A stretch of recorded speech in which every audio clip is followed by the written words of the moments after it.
welcome to the Healing Streams Reflection. The title for today's post is You Are What You Think. Many years ago, I was an extremely negative person. My whole philosophy was don't expect anything good to happen. And then you won't be disappointed when it doesn't. So many devastating things had happened to me through the years. I was afraid to believe something good might actually happen, because my thoughts were all negative. My talk and my life were too. Proverbs 23:7 says that as a man thinks in his heart, so he is. My life was a reflection of my thoughts and my words. When I began to study the word in earnest and to trust God to restore me, one of the first things I realized was that the negativism had to go.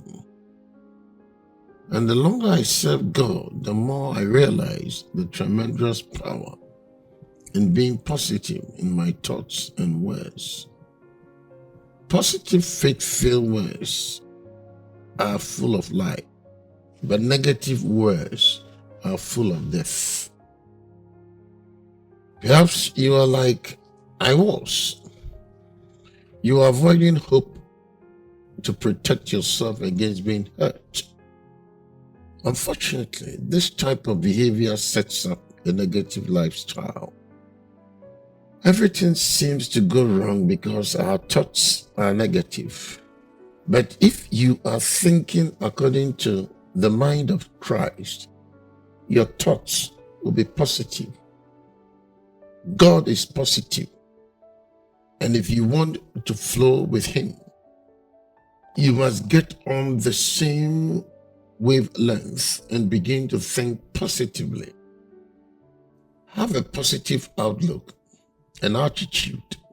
Maintain positive thoughts and expectations. Engage in positive conversations.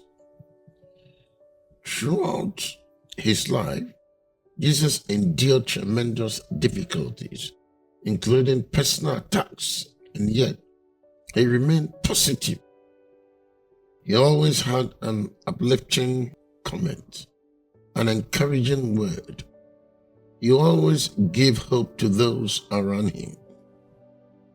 The condition of your mind should be described by Paul in Philippians 4:8, in which the Apostle Paul declared to the congregation of Philippi that, finally, brethren, whatever things are true, whatever things are noble, whatever things are just, whatever things are pure, whatever things are lovely, whatever things are good report, if there is any virtue, and if there is anything praiseworthy, meditate on these things. You have the mind of Christ, so begin to use it. If he wouldn't think it, you wouldn't think it. You shouldn't think it. The road to liberty or freedom from negative thinking begins when you and I face the problem without making excuses for it. The choice is ours. The time we don't get what we want, our minds will rise up and try to get us into self-pity and a negative attitude. Or we can choose to adjust to the situation and go ahead and enjoy what God has for us, no matter what happens. Stop and think about what you are thinking about. Satan usually deceives people into believing that the source of their misery or trouble is something other than what it is. But by continually watching over your thoughts, you can begin to take every thought captive to the obedience of Jesus Christ, as 2 Corinthians chapter 10, verse 5 informs us.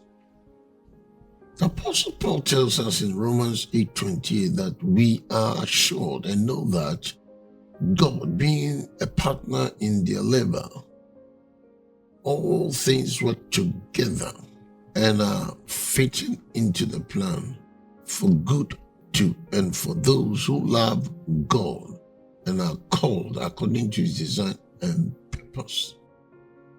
Notice, Paul does not say that all things are good, but he does say that all things work together for good.